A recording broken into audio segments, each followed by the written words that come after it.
안녕하세요. 사연 읽어주는 남예입니다. 오늘도 와주셔서 감사드리며 오늘의 사연 시작하겠습니다. 안녕하세요. 저는 현재 마케팅 회사를 다니고 있는 30대 여성입니다. 저는 오늘 여러분께 지독한 악연에 관한 이야기를 하려고 해요.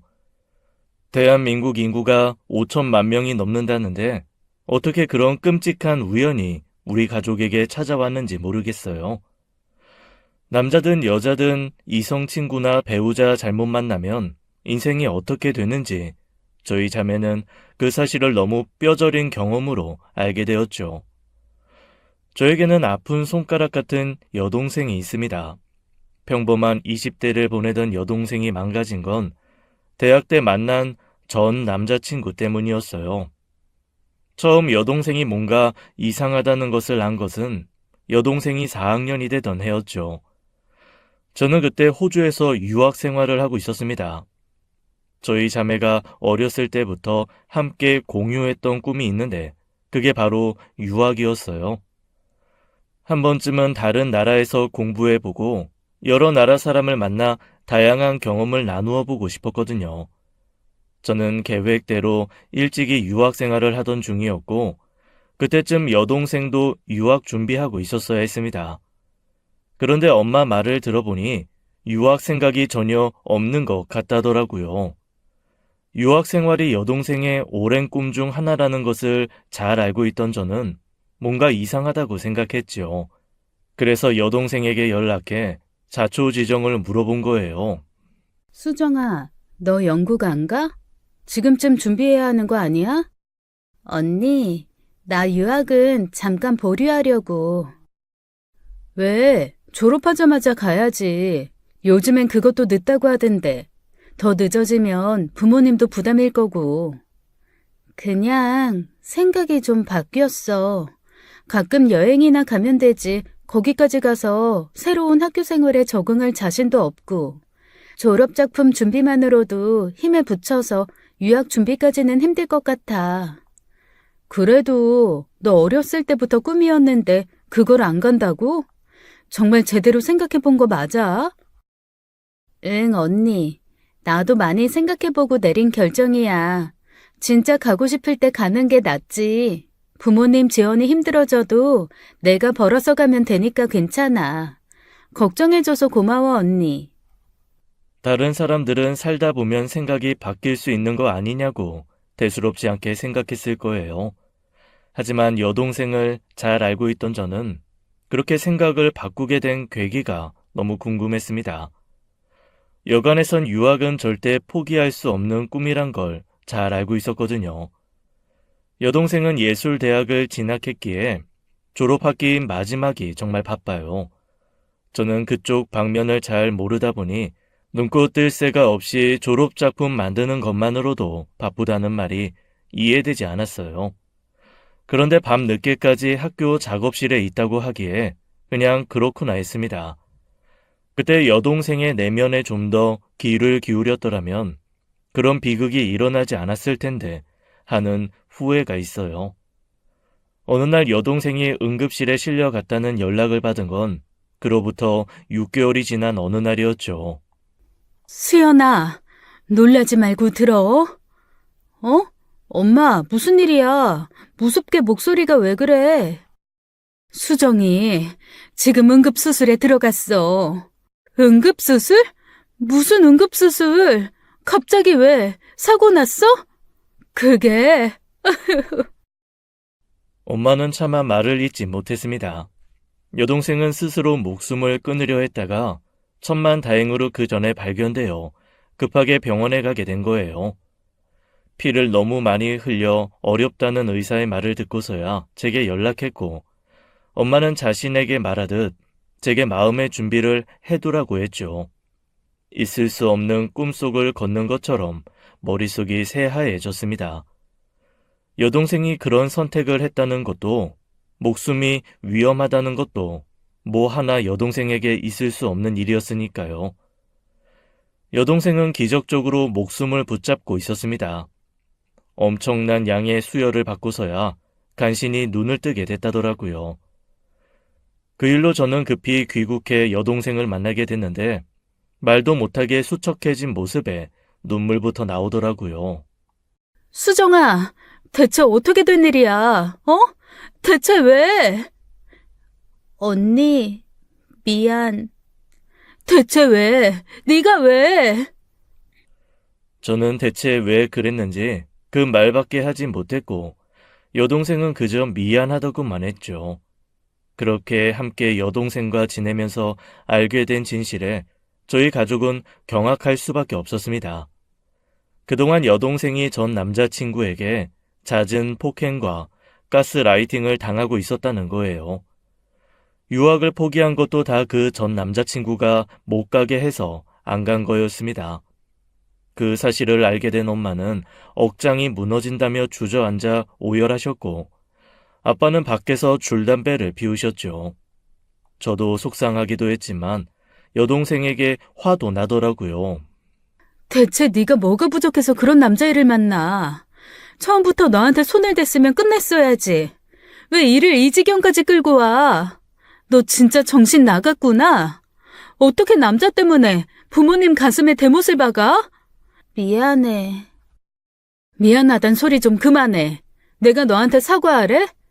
도대체 어떤 정신머리로 그런 짓을 했는지 납득할 수 있게 설명 좀 해보라고. 미안해, 언니. 정말 돌아버리겠더라고요. 물론 생각 같아선 그 정신 나간 놈을 찾아가 흠씬 두들겨 패고 싶었지만 현실적으로 제가 할 수 있는 일이 없었습니다. 고소를 진행하고 싶었지만 여동생의 정신 상태가 생각보다 너무 심각해 할 수가 없었어요. 그놈은 생각보다 정말 교묘하게 여동생의 정신을 조작하여 나약하게 만들었고 자기한테 불리한 증거를 가지고 있지 못하도록 치밀하게 준비했더더라고요. 극심한 우울증과 대인기피증이 생긴 여동생은 집 밖으로 나가는 것도 너무 두려워했어요. 결국 졸업 마지막 학기를 다니지 못하고 휴학했고 그 뒤로 저희 가족은 아주 긴 터널을 지나야 했습니다. 여동생이 그 지경이니 저라도 어떻게든 유학 생활을 끝마치라는 부모님의 조언에 따라 저는 호주로 돌아갔어요. 그 후로도 여동생은 집 밖으로 나오지 않고 은둥형 외톨이처럼 방 안에서만 지낸 모양이더라고요. 제가 연락할 때는 아무렇지 않은 척, 괜찮은 척 했지만 실상은 죽지 못해 사는 사람이었죠. 심리 검사를 할 때마다 극단적 선택을 할 가능성이 너무 높게 나와 부모님은 여동생과 함께 자야 했대요. 엄마는 여동생과 손목을 묶고 자고 아빠는 발목을 묶고 잤다는 이야기를 듣고 가슴이 무너졌습니다. 제가 비교적 편안한 유학생활 할 때 부모님께서는 2년을 그렇게 사신 거예요. 엄마, 이제 수정이 내가 책임질 테니까 걱정하지 마. 어떻게든 차차 나아질 수 있도록 힘써볼게. 나는 큰 거 바라지도 않아. 그냥 얘랑 마트 한 번만 나갈 수 있어도 소원이 없겠어. 수정이 얘 대형마트 가서 쇼핑하는 거 얼마나 좋아했니? 근데 애가 그걸 못해. 그게 뭐라고? 그렇게 돌아와 한국 회사에 취직해 제가 여동생과 한방을 쓰며 재활을 도왔죠. 밖에 나가지 못하는 애라 맛있는 것을 사다 먹이고 이런저런 취미생활을 할 수 있게 도와주는 게 고작이었지만요. 그 와중에 저는 회사 동료의 소개로 만난 남자친구와 2년간 연애 끝에 프로포즈를 받게 되었습니다. 자상하고 취향도 맞은 남자를 결혼 정년기에 만나 프로포즈까지 받았으니 거절할 이유가 없었어요. 제 결혼에 걸림돌이 있다면 딱 하나, 여동생이었죠. 결혼? 절대 안 돼! 수정아, 재환이 좋은 사람이야. 언니가 너한테 말은 못했는데 2년 동안 만나면서 언니 속속 있는 일 한 번도 없었어. 남자들은 다 똑같아.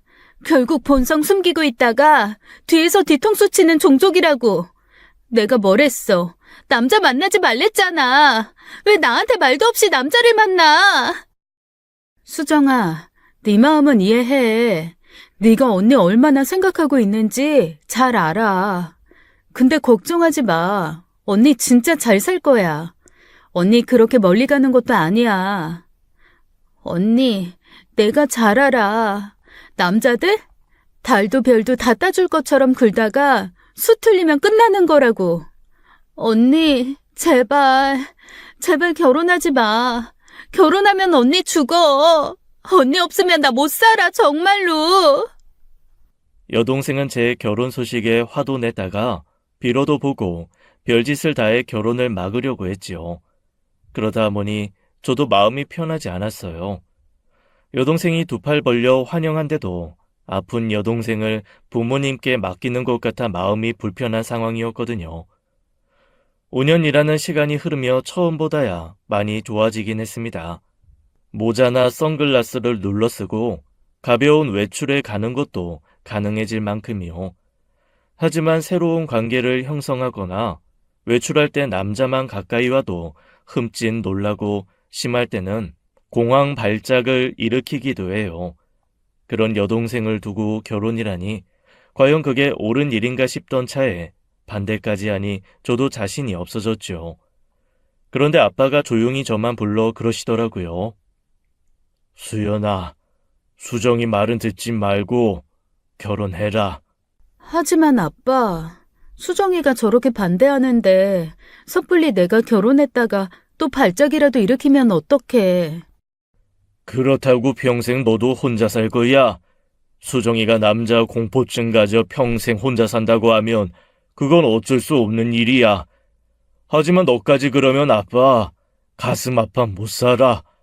너라도 제대로 된 남자 만나 보통의 가정을 꾸리며 잘 살아야지. 그리고 혹시 알아? 네가 그렇게 잘 사는 모습 보여주면 수정이도 생각이 바뀔지. 저도 저 나름대로 오랜 고민을 했어요. 제가 여동생 곁에 남는 게 부모님을 위한 일이라고 생각했는데 부모님으로선 둘 중 하나라도 제대로 된 삶을 사는 게 효도라고 하시니 결혼을 선택하게 되었습니다. 그리고 아빠 말대로 저로 인해 여동생의 생각이 바뀔 수도 있다는 기대도 있었던 거예요. 본격적인 결혼 이야기를 하게 되었을 때 저는 남편에게 숨겨왔던 여동생 이야기를 자세히 했어요. 그동안은 아픈 여동생이 있다는 말만 했지 자세한 이야기는 하지 않았거든요. 하지만 결혼하게 되더라도 제가 가진 여동생에 대한 책임감은 놓을 수 없었기에 남편에게도 양해를 구해야 했습니다. 그 과정에서 꼭 필요한 이야기라고 생각한 거예요. 그때 남편은 제 이야기를 꽤 심각한 표정으로 진지하게 듣더니 그러더라고요. 수연이 네 동생한테 그렇게 끔찍한 일이 있으리라곤 생각지도 못했어. 아픈 여동생이라고 하기에 어려서부터 큰 수술을 했나 보다. 막연히 그렇게 생각했지. 생각보다 정말 심각한 상황이었구나. 언니 결혼 반대하는 것도 이해가 돼. 이해해줘서 고마워. 사실 하기 쉽지 않은 얘기였거든. 그래도 결혼을 결심한 이상 너도 꼭 알아야 한다고 생각했어. 당연하지. 이제 수연이 너 혼자 떠맡으려고 하지 마. 내가 나눠 짊어질게. 나한테 마음의 문을 열기까지는 시간이 좀 걸리겠지만 진심은 언제나 통하게 되어 있어. 남편은 제 가족 사정을 자기 일처럼 함께 고민해주고 또 노력도 해주는 고마운 사람이었습니다. 아파서 결혼식에 참석하지 못한 여동생을 위한 선물도 해주고 선물을 보낼 때마다 진심 어린 걱정을 담은 손편지도 함께 써준 사람이었어요. 그렇게 3개월쯤 지났을 때 여동생이 처음으로 그러더라고요. 형부, 어떤 사람인지 만나보고 싶어. 정말? 그래도 괜찮겠어? 언니 말대로 형부가 괜찮은 사람인 것처럼 보여. 언니가 그렇게 사랑하는 사람이면 나도 어떤 사람인지 제대로 만나서 알고 싶어. 남편의 노력이 결국 좋은 결실을 맺게 된 겁니다. 그래서 전 남편에게 너무 감사했어요. 돌려받지 못하는 마음에 한결같은 모습을 보이긴 쉽지 않은 일이잖아요. 남편은 여동생을 만나는 날 제게 줬던 그 어떤 꽃다발보다 더 큰 꽃다발을 준비해 가지요. 그렇게 차츰 여동생은 마음을 열게 되었고 남편을 가족의 일원으로 받아들이게 된 것이죠. 그때까지만 해도 저는 완벽한 결혼을 했다고 생각했습니다. 아픈 여동생을 이해하고 노력해주는 남자만큼 저에게 완벽한 상대는 없었으니까요. 그런데 제 결혼에 서서히 균열이 생긴 건 제가 몰랐던 시댁의 비밀을 알게 되면서부터였어요.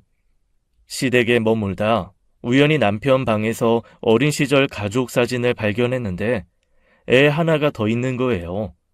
제가 알기론 남편에겐 형제라곤 위로 하나 있는 신우뿐이었는데 남편보다 어린 남자애였죠.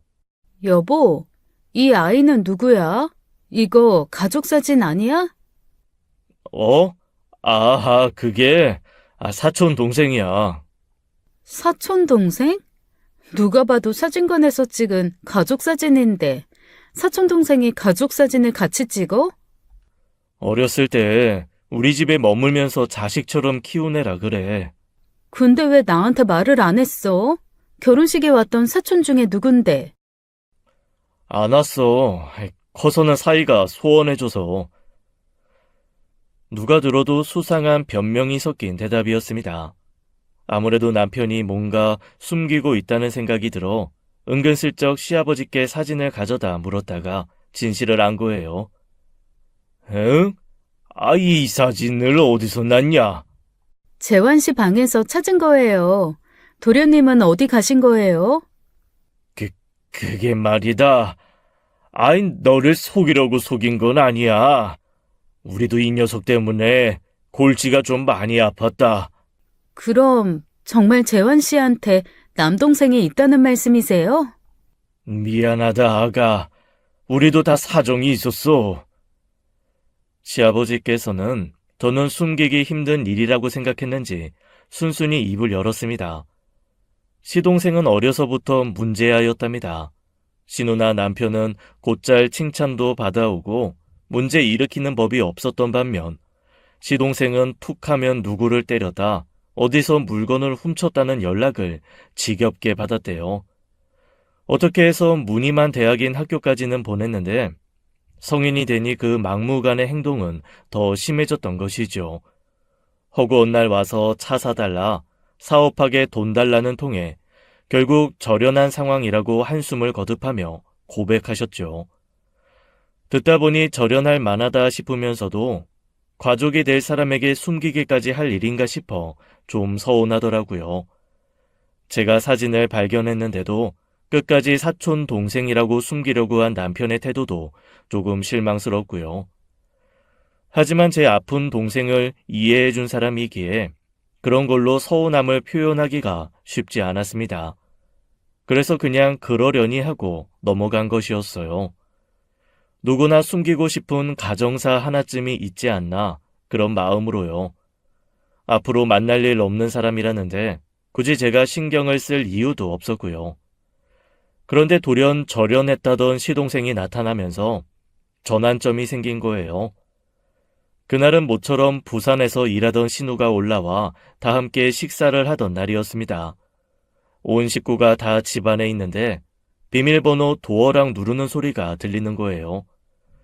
번호가 재차 틀리자 문을 두드리기 시작하는데 인터폰을 확인한 시모는 소스라치게 놀라며 문을 열었죠. 엄마, 아빠, 나왔어. 아무리 내놓은 자식이 있다고 해도 그렇지.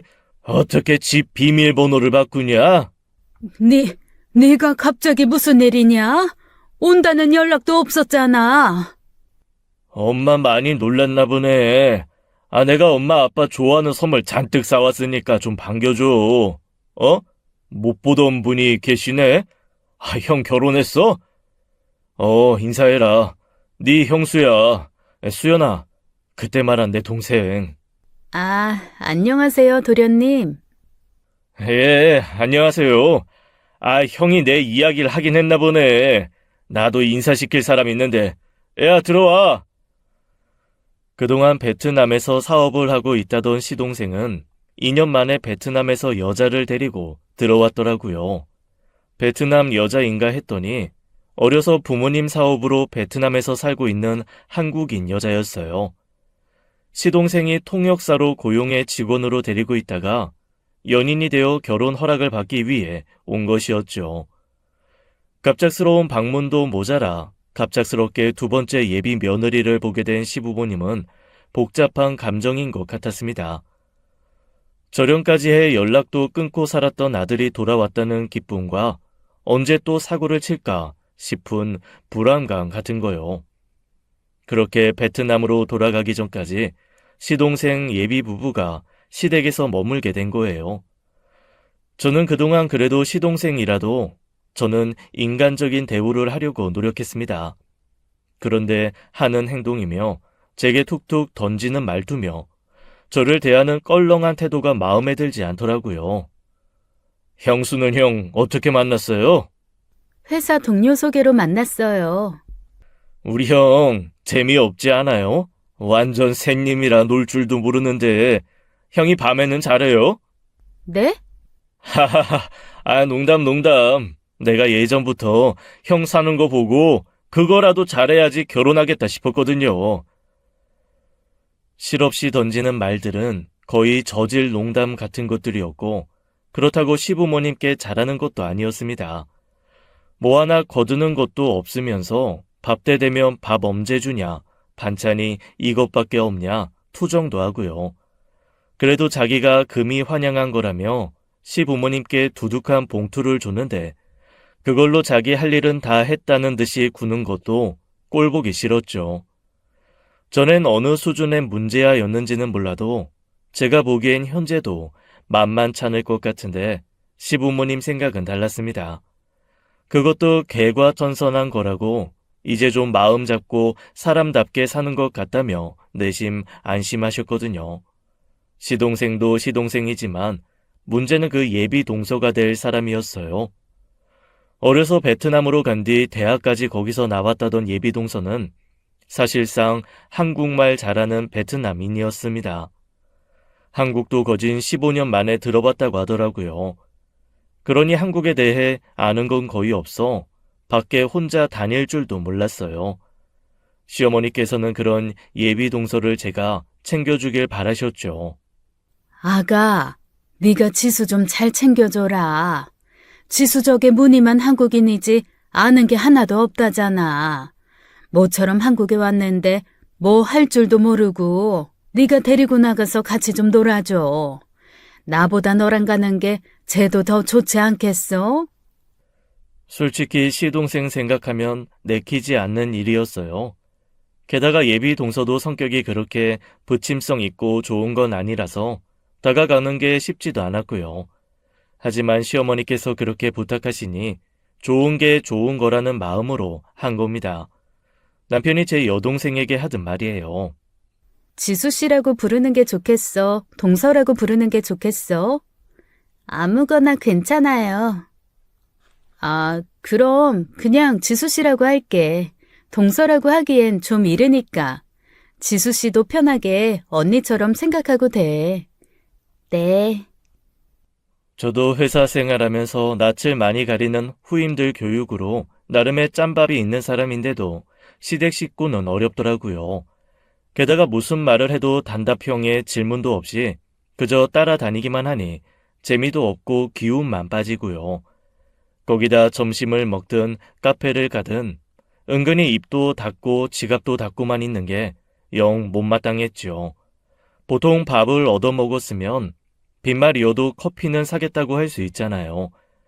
거기다 올리브영에 가고 싶다고 해서 데려갔더니 은근슬쩍 계산까지 저한테 시키는 겁니다. 지갑을 가지고 오지 않았다면서요. 거기다 대고 그럼 다음에 와서 사라는 말이 어떻게 나오겠어요. 거기까지는 해주자 싶어 15만 원이나 되는 결제 금액을 제가 내기도 했죠. 고맙다고 고개는 숙이는데 큰 돈을 쓰고도 기쁘지 않는 게 앞으로는 거리를 둬야겠다 싶었죠. 그런데 그 뒤로도 어디 갈 일 있으면 저를 부르는 겁니다. 얘 수연아, 지수가 가고 싶은 데가 있다는데 이번 주말에 좀 들러서 갔다 와. 네? 아, 저 주말에 일이 있는데요. 그래? 일 좀 미루거나 빨리 끝내고 올 수는 없나? 나는 도통 뭐 하는 곳인지도 모르겠고, 지수도 너랑 가고 싶다는데. 저랑요? 동서가 그래요? 그래, 너랑 가고 싶대. 지원이 그건 일 있다고 집에 붙어 있는 날이 없으니 지수 걔랑 종일 같이 있는 것도 너무 불편하다. 하루만 좀 데리고 나가서 좀 놀아줘, 응? 아, 어머니, 근데 저도 그렇게 편한 사람은 아니라서요. 제가 손윗 사람이라고 해서 저만 노력해야 하는 건 아니잖아요. 별로 친해지기 싫은 사람처럼 굴어서 저는 저랑 같이 가고 싶다고 했다던 어머님 말씀이 믿기지도 않아요. 그거야, 애가 낯을 많이 가려서 그렇지. 그래도 너랑 며칠 좀 다녔다고 편해진 모양인데 네가 좀 봐줘라. 동생처럼 뭐든지 품어주고 이해 좀 해줘. 베트남에서 오래 살아 한국이 낯설다는데 그럼 어쩌냐. 시어머니께서 하도 간곡히 부탁하는 통에 그 뒤로도 두어 번 더 같이 다녔습니다. 근데 하고 싶다는 게 한국 교복 입고 놀이공원 가는 것, 성수동 핫플레이스 가보는 것, 그런 것들이었어요. 젊기도 젊고 외국인이나 다름없이 살았으니 한국 핫플레이스 가보고 싶은 마음은 이해했지만요. 사람 많고 복잡한 곳은 딱 질색인 저한테는 너무 고역인 시간이었습니다. 주말 놀이공원, 성수동이며 종로는 인파가 장난 아니거든요. 주말 중 하루나 시간을 내서 제가 무슨 수행 비서처럼 따라다니다 보니 제가 뭐 하고 있나 싶더라고요. 그래서 저도 딱 잘라 이야기했습니다. 지수 씨, 나도 평일에 일하고 주말에 쉬는 사람이야. 그런데 주말마다 불려나와 의미 없이 시간 보내는 거 이건 아니다 싶네. 한국말 아예 못하는 외국인도 혼자서 잘하는 서울 관광에 한국말 잘하는 지수 씨를 내가 왜 졸졸 따라다녀야 하나 싶어. 나랑 친해지고 싶은 게 아니라 그냥 편하게 서울 구경 다닐 사람이 필요한 거지. 나 그렇게 한가한 사람도 아니고 체력이 넘치는 것도 아니라 앞으로는 힘들 것 같아. 언제까지고 다른 사람이 같이 다녀줄 수 있는 것도 아닌데 지금부터라도 혼자 다녀버릇 해봐야지. 제 말에 예비 동서는 시댁에 가서 뭐라고 이야기를 했나 보더라고요. 결국 그날 저녁 어머님께 전화와 결혼 후 처음으로 서운한 소리를 들어야 했습니다. 듣다 보니 제가 예비 동서 챙기는 건 배려고 호의인데 그게 너무 당연하다는 듯이 말씀하시더라고요. 한두 번이어야 예예하지 이건 아니다 싶어 저도 할 말 다 했죠. 수연아, 내가 그렇게 부탁했는데 애한테 뭐라고 했길래 애가 우니? 여동생도 있는 애가 왜 애 하나를 그렇게 보듬지 못해? 어머니, 여동생이 있든 남동생이 있든 엄밀히 말하면 남인데 제가 어디까지 해야 하나요? 부모도 아니고 친언니도 아닌데 어머님께서는 제게 너무 많은 걸 바라시는 거 아닌가요? 그렇다고 뭘 그렇게 네가 부모처럼 챙겼다고 그래? 그냥 얘 데리고 나가서 서울 구경 시켜주고 맛있는 거 좀 사주고 그러라는 건데 그게 그렇게 어려운 일이야? 저도 일하는 사람이에요. 주말엔 쉬어야 하는데 동서가 가고 싶다는데 다 따라다니면 얼마나 피곤하고 진이 빠지는지 아세요? 저도 아는데요. 친구들이랑도 잘 안 가는 곳들이에요. 피곤해서. 그리고 저 동서 따라다니면서 개인적으로 쓴 돈이 얼만 줄 아세요? 저 좋은 마음으로 밥에 커피에 개인적으로 필요하다는 물건에도 상당히 돈 써줬어요. 제가 그 이상 뭘 더 어떻게 해야 되나요? 결국 돈이야, 돈? 그 돈 내가 주면 될 거 아니야, 응? 돈이 아니라, 어머니, 저 진짜 피곤해요. 둘째 예비 며느리 챙기겠다고 첫째 며느리 너무 혹사시키는 거 아니에요? 시어머니께서는 제가 하는 말은 제대로 듣지 않으시고 결국 그게 돈 달란 소리 아니냐며 돈 주겠다는 말만 거듭하셨습니다. 그래서 참다 못해 그동안 동서 만날 때 썼던 돈을 다 계산해서 표로 정리해 보내드렸어요. 밥값, 차값 둘이 먹은 거니 정확히 반으로 나누어 계산했대도 거의 100만 원에 가까운 돈을 썼더라고요. 표로 정리해 몇 월 며칠 어디에 어떻게 썼는지 다 보내드려서 그런지 어떻게 그렇게 많은 돈을 쓸 수가 있냐는 딴지를 걸진 못하셨습니다. 결국 돈은 보내주셨지만 그 뒤로는 같이 나가달란 이야기는 안 하시더라고요. 남편도 할 만큼 했다며 대처 잘했다고 해줬고 그 뒤로 예비 동서를 따로 만날 일은 없다고 생각했었습니다.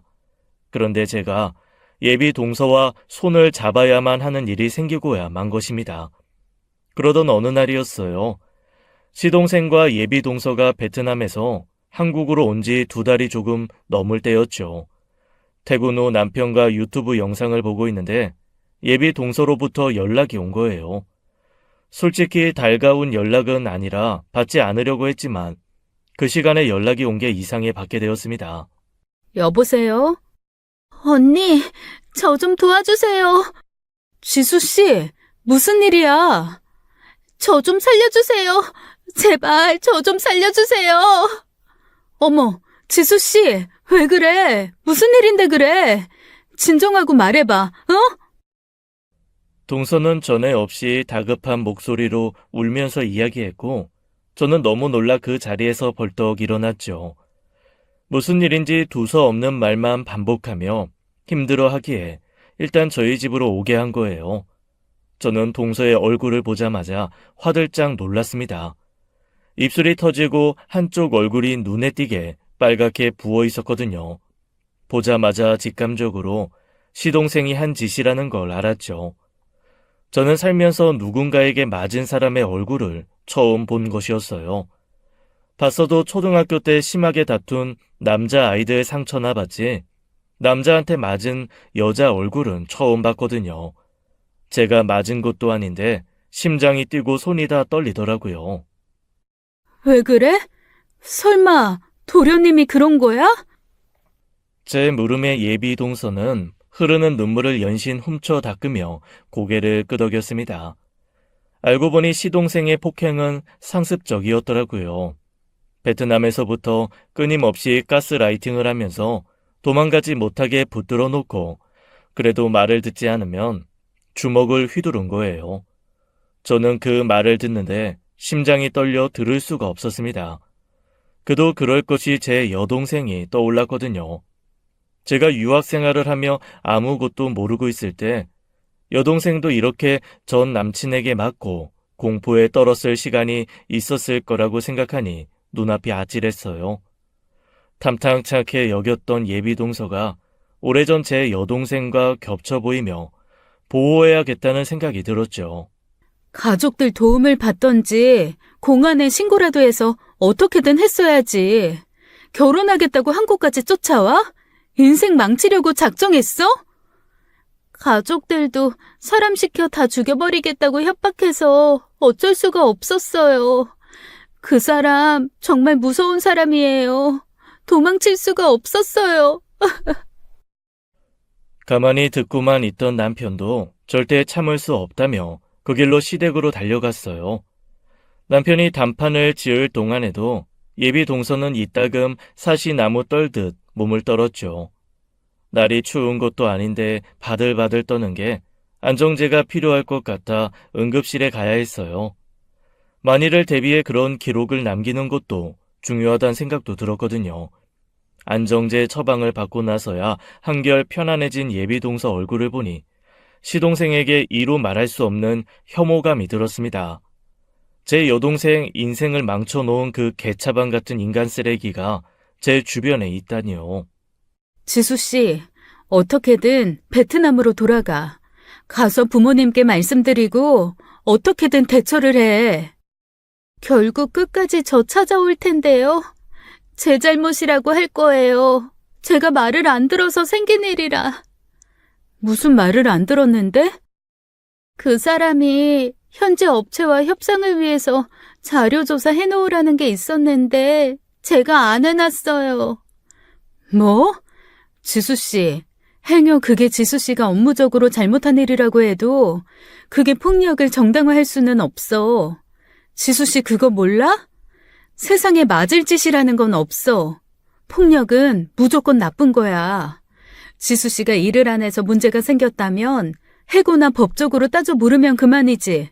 그게 어떻게 사람이 사람을 때릴 수 있는 근거가 돼? 모르겠어요.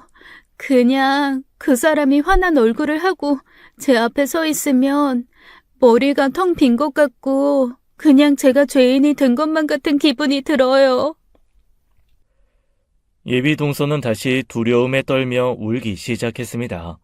가스라이팅을 단단히 당한 것 같더라고요. 세상에는 상대방에게 죄책감을 씌워 마음을 조종하는 쓰레기 같은 사람들이 생각보다 많았습니다. 특히 법치 국가에서는 잘잘못을 판단하고 처벌을 내리는 건 국가여야만 하지 인간이 될 수 없다고 생각해요. 무슨 자격으로 한 사람의 잘잘못을 따지며 폭력으로 처벌하고 그 사람의 인생을 망치나요? 저는 도저히 시동생을 용서할 수 없었습니다. 제게 일어난 일은 아니지만 제 여동생을 생각해서라도 그냥 넘어갈 일은 아니었어요. 그렇게 3시간쯤 흘렀을 거예요. 시댁에 갔던 남편이 돌아왔고 오자마자 의기양양한 표정으로 그러더군요. 이제 됐어. 내가 다신 그런 짓 못하게 이야기했으니까 걱정하지 마. 그래서? 그래서라니? 그게 다야? 그런 짓 못하게 했다고? 잘 알아듣게 설명했어. 자기도 잘못했다고 인정했고 그럼 된 거 아니야? 그럼 당신 앞에서 끝까지 잘못 없다, 당연한 일이다 그러겠어? 그러면 더 어떻게 해야 하는데? 신고해야지. 뭐? 가족끼리 일어난 일인데 그렇게 일 키울 필요 없잖아. 재수씨도 지원이 성격 알잖아요. 걔가 다혈질이라 욱해서 그렇지 맨날 그런 것도 아니고요. 그런 식으로 두둔하면서 말하지 마. 당신이 하는 말도 다 가스라이팅이야. 은근히 압박하면서 피해자 몰아세우는 거라고. 피해자? 무슨 말을 그렇게까지 해? 여보, 당신은 알만한 사람이 어떻게 그래? 내가 이 문제에 왜 그렇게 예민하게 구는지 알잖아. 그래, 당신 동생이니까 팔은 안으로 굽어서 그렇게 생각할 수 있다고 치자. 그래도 내 사정 알면 적어도 내 앞에서는 그런 식으로 말하면 안 되는 거 아니야? 지수 씨 피해자 맞아. 폭행 피해자, 데이트 폭력 피해자. 화가 난 제가 흥분해 꺼낸 말에 남편 얼굴은 화가 난 듯 구겨졌습니다. 저는 그 모습에 실망했고요. 저희가 그렇게 싸우는 모습을 보이자 옆에 있던 예비 동서는 어쩔 줄을 모르고 쩔쩔매더라고요. 그만하세요. 돌아갈게요. 어딜 가? 나랑 같이 경찰서 가. 피해 사실 밝히고 이전에도 이런 일 있었다 제대로 얘기하라고. 수연아, 너 우리 엄마 아빠 어떻게 보려고 그래? 그럼 범죄자를 감싸란 말이야? 시댁 식구란 이유로? 난 못해. 내가 여기서 그냥 넘어가면 나도 똑같은 방관자고 그건 우리 수정이한테도 못할 짓이라 안 되겠어. 야, 한수연! 공교롭게도 시동생 문제는 저희 부부의 싸움으로 이어졌습니다. 결국 눈치만 보고 있던 예비 동서는 남편 말만 듣고 이제 그만 가봐야겠다고 가버렸어요. 맞고 사는 사람들 자기 팔자 자기가 꼰다고 하지만 예비 동서를 보니 그게 쉽지 않다는 걸 알겠더라고요. 잘못된 것을 알면서도 마치 늪에서 빠진 듯 그 지옥에서 스스로 걸어 나오는 게 너무 힘든 거예요. 그러니 제 여동생도 결국 그런 선택을 했겠죠. 돌아가겠다는 사람 억지로 막을 길도 없어 돌려보냈는데 마음이 편치 않더라고요. 남편은 예비 동서가 돌아가자 제게 기분 나쁘다 대놓고 이야기했습니다. 아무리 그래도 너무 애를 범죄자 취급한 것 같아 마음이 좀 안 좋다. 그래도 너한테 시댁 식구고 내 동생인데 어떻게 그렇게까지 이야기를 해? 솔직히 틀린 말도 아니잖아. 뭐? 너 진짜 끝까지? 그날 처음으로 저희는 정말 대판 싸웠습니다. 이혼 이야기가 안 나왔다 뿐이지 이혼을 앞둔 사람들처럼 싸웠어요. 저는 여동생의 마음을 열기 위해 노력하는 과정에서 남편이 제 여동생의 마음을 충분히 이해했다고 생각했어요. 그랬기에 남편의 말에 배신감을 느낀 것입니다. 개차반으로 살다 절연에 얼마 전까지만 해도 어떻게 사는지 모르게 살았으면서 갑자기 내 동생이라고 감싸는 모습을 보니 너무 실망스럽더라고요. 그 뒤로 며칠간 냉전 상태로 지냈습니다. 솔직히 그때 이혼하자고 해도 저는 아무 미련도 없었어요. 아무리 가족이라도 데이트 폭력 범죄자를 감싸는 사람과는 함께 살고 싶지 않았으니까요. 그런 제 마음이 겉으로 드러나긴 했는지 며칠이 지나자 남편이 슬슬 제 눈치를 보더라고요. 그러면서 뒤늦게라도 잘못 생각했다, 섣부른 판단이었다, 그렇게 사과했으면 좋았을 겁니다. 그런데 은근히 저를 설득하려고만 들더라고요. 아직도 마음이 안 풀린 거야? 당신 마음 이해해. 처제 생각하면 당연히 그렇게 생각할 수도 있지. 근데 지원이 그건 당신이 생각하는 그 정도는 아니야. 그냥 좀 다툰 건데 재수 씨 말 듣고 너무 애를 진짜 범죄자인 것처럼 몰아가니까 나도 마음이 상한 거지. 이유가 어떻게 됐든 자기보다 약자인 사람을 그렇게 때렸다는 건 있을 수 없는 일이야. 난 앞으로 당신 동생 있는 자리는 절대 안 갈 테니까 그렇게 알아. 수연아, 나 좀 봐주라. 지금 우리 엄마 아빠 애 이제 사람답게 산다고 좋아하시는데 괜히 긁어 부스럼 만들어 걱정 끼치는 거 싫어. 입은 삐뚤어졌어도 말은 똑바로 해야지.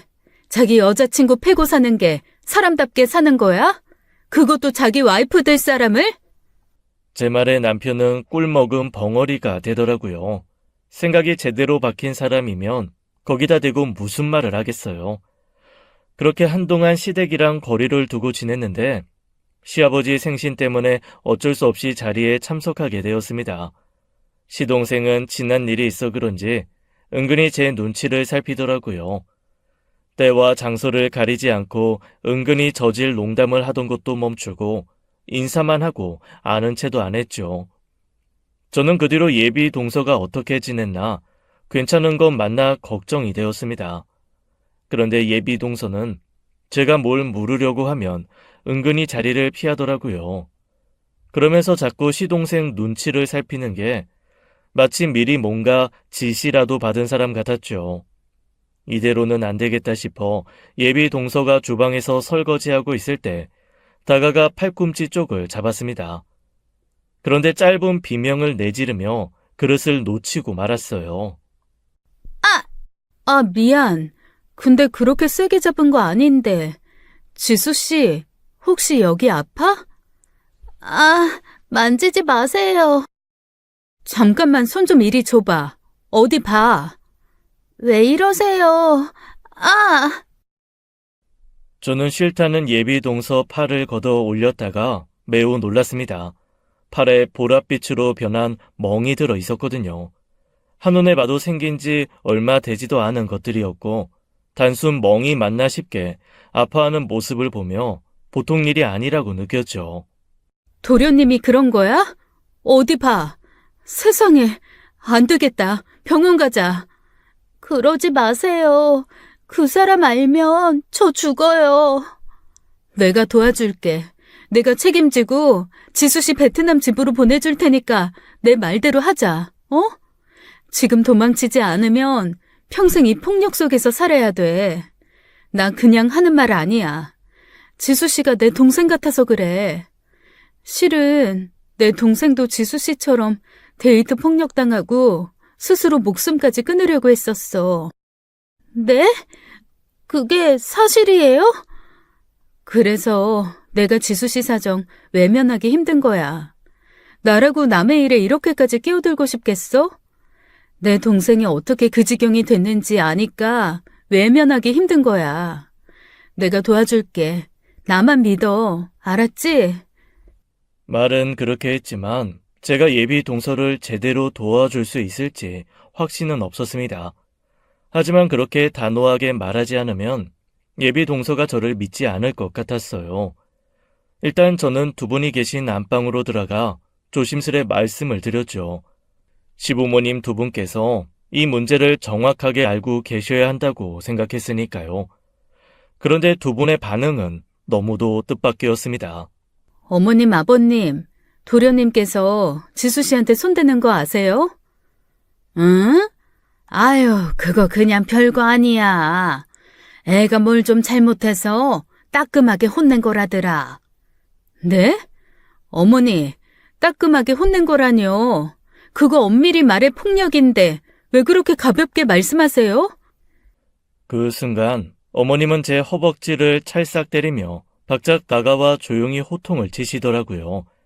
행여 밖에 있는 시동생이 들을까 전전긍긍하면서요. 예, 너 말 조심해라. 폭력이라니. 너 시동생한테 말버릇이 그게 뭐야? 폭력을 폭력이라고 하지. 그럼 뭐라고 해요? 그게 어떻게 폭력이냐. 애가 시키는 일을 제대로 안 하니까 혼 좀 낸 걸. 사람이 그 정도도 못해? 안 되죠. 어머니, 아무리 자식이라도 감쌀 걸 감싸야죠. 남의 집 귀한 딸을 그렇게 때리는 걸 두둔하시는 거예요? 동서 몸 보셨어요? 보셨으면 그렇게 말씀 못하세요. 팔 하나가 완전 시퍼렇게 멍이 들어서 손만 대도 아파하는데 막말로 형님이 그렇게 맞아오셨대도 그러실 거예요? 아, 수완이 제 성격에 저 정도면 양반 다 된 거다. 이 사람이 차차 좋아지는 거지. 어떻게 한 번에 좋아져? 그때였습니다. 저는 순간 말문이 막혀서요. 시아버지가 한 말 때문이 아니라 시아버지 입에서 나온 이름 때문이었죠. 제가 말없이 쳐다보자 두 분은 뭐가 문제냐는 듯 그러시더라고요. 얘가 뭘 잘못 먹었나? 뭘 그렇게 쳐다만 보고 있어? 잠시만요. 누구요? 뭔 소리야? 수완이 저게. 수원이라뇨? 도련님은 지원이잖아요. 최지원. 원래 이름은 수완이다. 하도 일이 끊이질 않아서 쥐푸락이라도 잡는 심정으로다가 이름이라도 바꿨지. 저는 그 순간 눈앞이 새하얘졌습니다. 그 이름을 어떻게 잊겠나요? 여동생을 사지로 몰았던 그 이름, 최수완을요.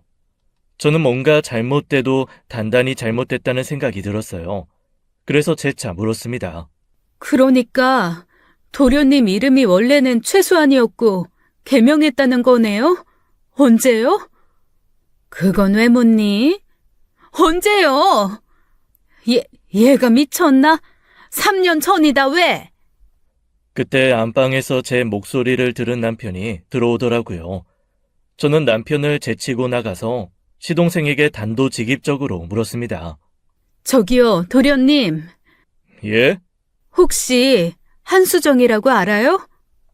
순간 저는 시동생이 당황해 얼굴이 달아오르는 걸 느꼈습니다. 알구나. 그 새끼가 저 새끼였구나. 확신이 들었죠. 속으로 부글부글 뭔가 끓어오르는데 미칠 것 같더라고요. 제 여동생을 사지로 몰아넣었던 그 쓰레기 같은 새끼가 알고 보니 제 시동생이었던 거예요. 알 것 같기도? 알 것 같기도? 알 것 같기도? 야, 이 미친 새끼야! 이성을 잃고 시동생에게 달려들려고 하던 저를 남편이 막았습니다. 소란에 온 식구가 나와 그 광경을 보았죠. 저는 할 수만 있다면 그 자리에서 곤죽이 되도록 시동생을 좁히고 싶었어요. 하지만 남편에게 붙들려 꼼짝도 할 수가 없어 너무 억울하고 분했습니다. 그래서 그 자리에서 주저앉아 펑펑 울며 서름을 쏟아냈죠. 너 때문에 내 동생은 죽다 살아났는데 너는 왜 그렇게 두 다리 뻗고 잘만 사는데? 뭐? 결혼? 결혼? 너 같은 새끼는 죽어도 지옥불에 빠져서 1000년 동안 불에 타야 돼. 또 누구 인생 망치려고 결혼을 해? 아버님, 어머님, 그러시는 거 아니에요. 두 분 자식만 자식이에요? 당신들이 낳아서 기른 저 쓰레기 같은 새끼 때문에 내 여동생은 죽으려고 했다고요!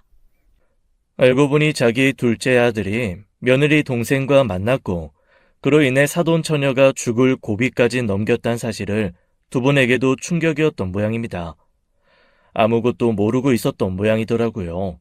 그도 그럴 것이 저희가 그때 여동생 하나 살리는 데만 집중하다 이렇다 할 법정 시비도 못 다퉜거든요. 애가 그 지경이 되도록 만들어 놓고 나 몰라라 이름도 바꾸고 베트남 가서 사업가 행세하는 꼴이 아주 가짱고 우스웠죠. 그런데 전후 사정을 알게 된 시동생이 하는 말이 정말 가관이더라고요. 뭐야? 아이, 설마 형수, 한수정 언니예요? 아, 씨발, 무슨 이런 역 같은 상황이? 지금 그걸 말이라고 해? 쓰레기는 쓰레기네. 이 상황에서 고작 한다는 말이 저 정도인 걸 보면. 아, 진짜, 이봐요. 모르면 좀 가만히 있어요. 내가 뭘 어쨌다고요. 한수정 그게 자꾸 내가 하지 말라는 짓을 하니까 그렇지. 사람이 한번 말하면 들어야지 자꾸 똑같은 말을 반복하게 하면 어떻게 해요? 그럼 맞아야 하는 거 아닌가? 그래, 드러나 보자. 수정이가 뭘 그렇게 잘못했든, 뭘 그렇게 하지 말라고 하는 짓을 했는데. 시동생은 제 말에 갑자기 입을 다물었습니다. 할 말이 없겠죠. 제 동생이 소위 말해 맞을 짓 한 건 하나도 없었으니까요. 내가 말해줘? 유학까지 말라고 했는데 유학 준비한 거? 뭐 졸업작품 문제로 동기 남자애랑 연락한 거? 네 말대로 남자들 번호 싹 지우고 학교도 그만둬야 하는데 계속 다닌 거? 대체 뭘 잘못했는데? 너 같은 개쓰레기 새끼한테 세뇌당해서 내 동생 유학도 포기했어. 졸업작품도 제대로 진행이 안 돼서 졸업하게 동기들이랑 연락하는 것만 좀 봐달라고 사정사정했지. 너 근데 내 동생한테 뭐라 그랬냐? 도예하는 애가 그럼 다리 벌려 물레질하지 조신하게 다리 오므리고 앉아서 도자기 빚어? 그런 애한테 뭐? 다른 남자 앞에서 다리 벌리는 창녀? 이 나쁜 새끼! 말하다 보니 울분이 차고 억울해서 견딜 수가 없었습니다. 여동생이 하지 못한 복수, 저라도 하고 싶어 안달이나 견딜 수가 없었어요. 그런데도 착한 내 동생은 너한테 잘못했다고 했어. 근데 너 어떻게 했냐? 내 동생 끝까지 몰아세워서 차라리 죽어버리라고, 쓸모없는 년이라고 내 동생 인격 다 죽여놨잖아. 남편의 손에 붙들려 아무것도 할 수 없어 오열하던 그때였습니다. 조용히 앉아 텔레비전을 보고 있던 신우가 다가와 시동생 뺨을 후려치더라고요. 평소 워낙 조용하고 안부 인사 정도만 나누던 신우가 한 돌발 행동에 저는 주저앉아 오열했어요. 혼자서 아둥바둥 싸울 때 유일하게 내 편으로 나서준 것 같은 고마움과 안도감 때문이었어요. 그래도 양심은 있는지 다들 제 말에 딴지를 걸지 못했고 시부모님도 난처해 아무 말도 못했죠.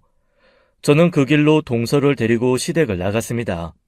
남편도 따라와 집으로 오게 되었는데 집에 오자마자 짐가방을 싸는 제 손을 남편이 붙들더라고요.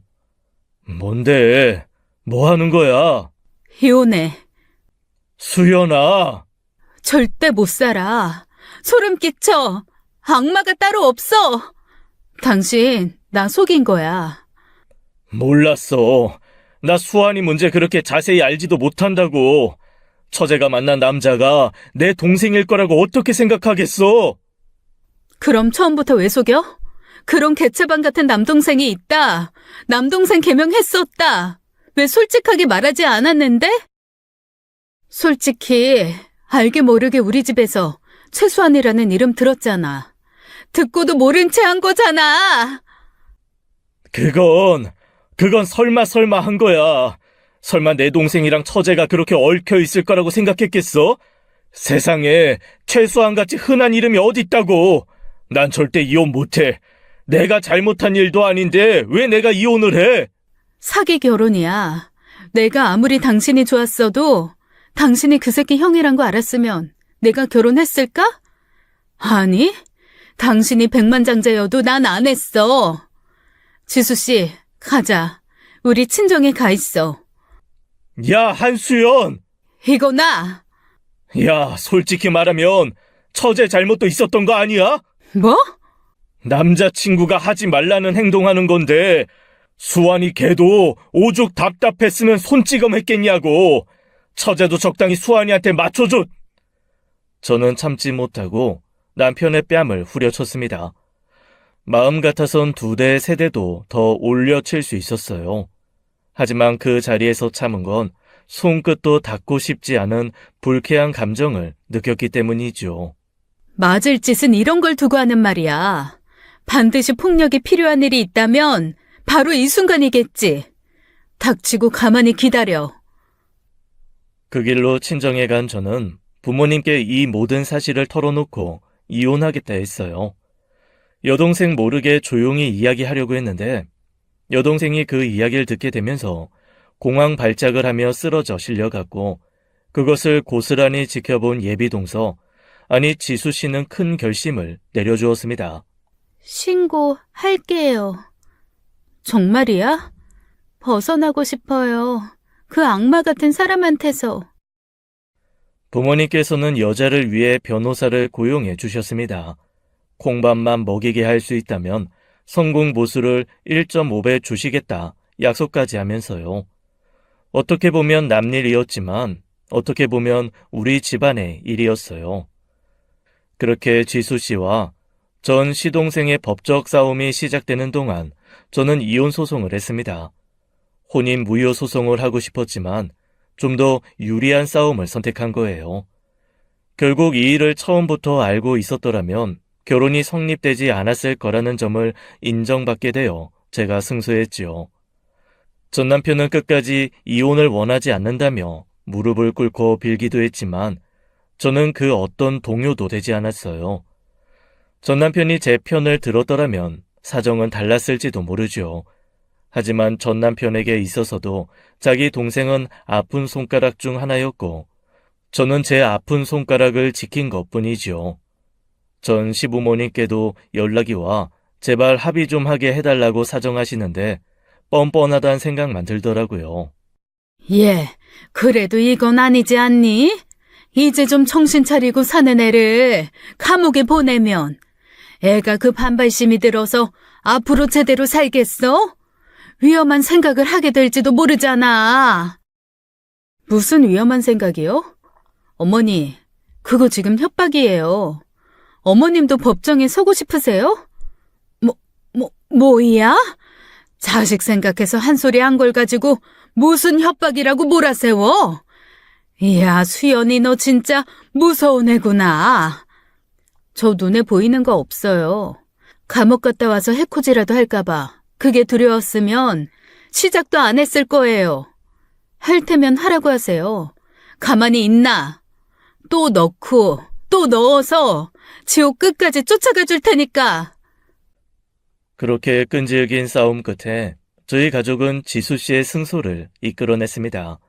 지수 씨가 꾸준히 조금씩 증거를 모아온 것이 큰 역할을 했어요. 그리고 그 과정에서 여동생도 용기를 내어 시동생의 폭력적 성향과 가스라이팅 전적이 있다고 증언으로 나서주었죠. 저희 가족에게 있어서 그 소송의 승리는 굉장히 큰 전환점이 되었죠. 정의는 승리하고 결국 악은 선을 이길 수 없거든요. 우리 가족에게 고개 숙여 감사하다 거듭 인사하는 지수 씨에게 저희 엄마는 꼭 안아주며 그렇게 말씀하셨습니다. 아니야, 내가 다 고마워. 우리 수정이 한 대신 풀어줘서 내가 다 고마워. 마음 같아선 평생 감옥에 있게 하고 싶지만 그건 불가능한 일이었습니다. 그 일로 진짜 정신 차리고 산다면 다행이지만 그렇지 않다면 전 경고했듯 끝까지 싸울 작정이에요. 이판사판 이젠 눈에 뵈는 게 진짜 없거든요. 최근에 동생은 유학 준비를 해보기로 했습니다. 아직은 시도에 불과해서 가능할지 모르겠지만 세상에 발을 내딛기로 결심했다는 것이 중요하잖아요. 그래서 그 전에 베트남에 있는 지수 씨를 보러 겸사겸사 가족 여행을 다녀오려고 해요. 감사하게도 지수 씨 부모님께서 저희 가족을 초대해 주셨거든요. 여러분들도 무분별한 폭력 앞에서 굴복하지 않으셨으면 좋겠습니다. 여러분들에게 함부로 폭력을 휘두르는 사람은 결코 사랑으로 아끼는 사람이 아니라는 것을 명심하시길 바래요. 지금까지 사연 읽어주는 남녀였습니다. 끝까지 함께 해주신 여러분 감사드리며 저희는 다음 사연으로 돌아올게요. 감사합니다.